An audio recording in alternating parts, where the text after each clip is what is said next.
ইন্নাল্লাহা আশতারা মিনাল মুমিনিনা আনফুসাহুম ওয়া আমওয়ালাহুম বিআন্না লাহুমুল জান্নাহ। আল্লাহ তাআলা বলেন, নিশ্চয় আমি দুনিয়ার মানুষের সাথে ব্যবসা করতে চাই। আনফুসাহুম ওয়া আমওয়ালাহুম, তাদের নিজেদের বিনিময়ে আমি আল্লাহ তাদেরকে জান্নাত দিতে চাই। সময় এবং সম্পদের বিনিময়ে আমি আল্লাহ তাদেরকে জান্নাত দিতে চাই। আল্লাহ তাআলা দুনিয়ার জমিনে যত মানুষ সৃষ্টি করেছেন, মানুষ সৃষ্টির পূর্বে আল্লাহ তাআলা জান্নাত জাহান্নাম তৈরি করে রেখেছেন। মুসলমান ভাইরা আমার, আল্লাহ তাআলা মানুষের জন্যই, জিন ইনসানের জন্যই জান্নাত জাহান্নাম বানাইছেন। আল্লাহ তাআলার ইবাদত যারা করে, আল্লাহ তাআলাকে যারা মানে, তাদের জন্য আল্লাহর জান্নাত রেডি করে রাখছে। আর যারা মানে না, আর যারা আল্লাহর ইবাদত করে না, তাদের জন্য জাহান্নাম জাহান্নাম। আল্লাহর রাসূল হাদিসের মধ্যে বলেন, আল্লাহ তাআলা যখন জান্নাত তৈরি করলেন, জান্নাত তৈরি করার পরে মালায়েকাদের মধ্য থেকে সবচেয়ে বড় ফেরেশতা, ফেরেশতাদের সবচেয়ে বড় ফেরেশতা জিবরাইল আলাইহিস সালাতু ওয়াস সালামকে আল্লাহ তাআলা বলেন, এ জিবরাইল, যাও যাও যাও, দুনিয়ার জমিনে আমি আল্লাহ মানুষ পাঠাইবো। এই মানুষের জন্য যারা আমার কথা শুনবে, আমার ইবাদত করবে, তাদের জন্য আমি আল্লাহ জান্নাত বানাইলাম। ওই জান্নাতটাকে তুমি পরিদর্শন করতে যাও।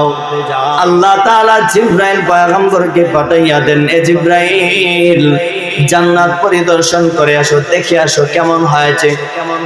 আল্লাহ তাআলার ফেরেশতা জিবরাইল জান্নাত পরিদর্শন করতে চলে যায়। মুসলমান ভাইরা আমার, যে যেখানে আছেন দিলের কানে শোনার চেষ্টা করবেন। আল্লাহ তাআলা জিবরাইলকে পাঠাইলেন, জিবরাইল চলে গেলেন জান্নাত পরিদর্শন করার জন্য।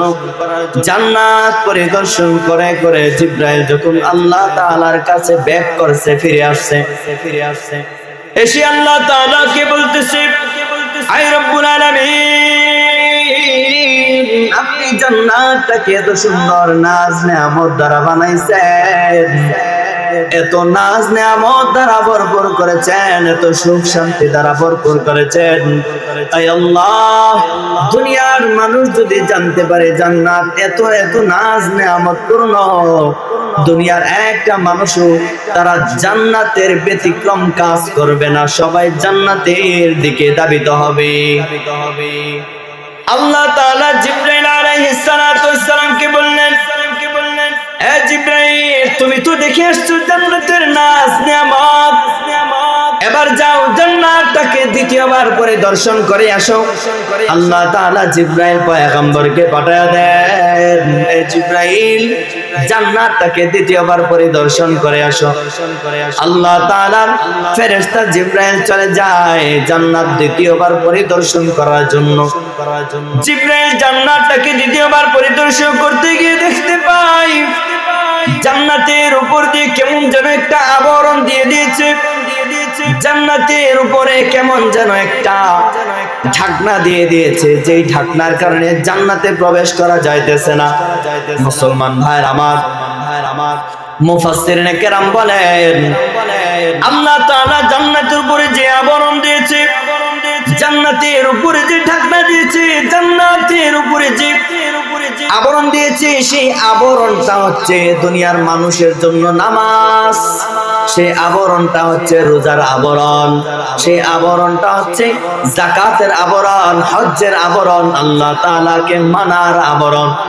যে মানুষ আল্লাহ তাআলাকে মানবে, যে মানুষ নামাজ পড়বে, রোজা রাখবে, হজ যাকাত করবে, আল্লাহর ইবাদত করবে, আল্লাহ তাআলাকে মেনে মেনে চলবে, মুসলমান ভাইরা আমার, মুহাদ্দিসিনে কেরাম বলেন, আল্লাহ তাআলার ওই যে জান্নাতের উপরে আবরণ দিয়েছে, ওই আবরণ ভেদ করে তারাই জান্নাতে প্রবেশ করবে। সুবহানাল্লাহ, সুবহানাল্লাহ।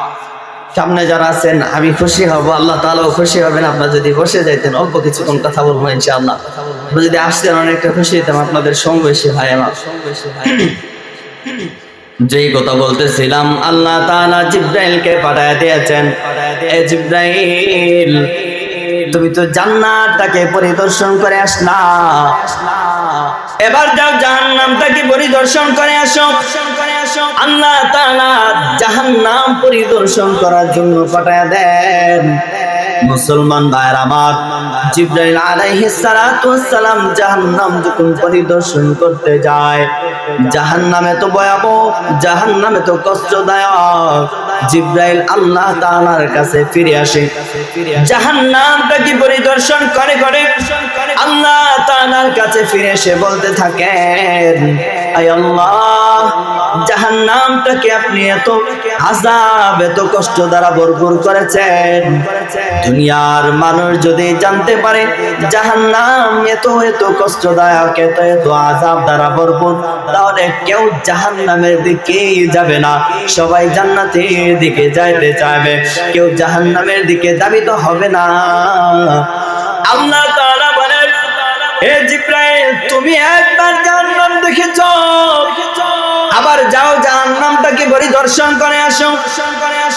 আল্লাহ তাআলার ফেরেশতা জিবরাইল চলে যায়, জাহান্নামটাকে পরিদর্শন করার জন্য চলে গেলেন।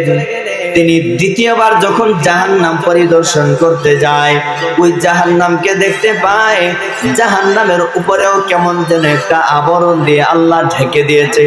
মুসলমান ভাইয়ের আমার, বন্ধুর আমার, জানিয়ে নাও, মুহাদ্দিসিনে কেরাম বলেন, জাহান্নামের উপরে আল্লাহ যে আবরণ দিয়েছে, জাহান্নামের উপরে আল্লাহ যে ঢাকনা দিয়েছে, সেই ঢাকনাটা হচ্ছে দুনিয়া। দুনিয়া দুনিয়া দুনিয়া দ্বারা আল্লাহ তাআলা জাহান্নামকে ঢেকে দিয়েছে। দুনিয়ার লোভ লালসা, দুনিয়ার ক্ষমতা, দুনিয়ার ধন সম্পদ, সবগুলো দ্বারা আল্লাহ তাআলা জাহান্নামকে ঢেকে দিয়েছে। দুনিয়ার যে মানুষটা দুনিয়ার জমিনে আল্লাহ তাআলার ইবাদত করবে না, দুনিয়ার পিছনে ছুটে যাবে, ক্ষমতার পিছনে ছুটে যাবে, আল্লাহ তাআলাকে স্মরণ করবে না, দুনিয়ার পিছনে ছুটবে, দুনিয়ার লোভ লালসা, দুনিয়ার আরাম আয়েশের পিছনে ছুটে যাবে, মুহাদ্দিসিনে কেরাম বলেন, আল্লাহ তাআলা বলেন, তাদের জন্যই আমার জাহান্নাম অবধারিত।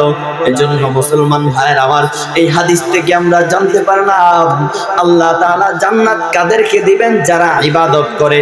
আল্লাহ তাআলার জান্নাতের গেট তারাই খুলতে পারবে যারা নামাজ পড়বে, রোজা রাখবে, হজ যাকাত আদায় করবে, ঠিক কিনা?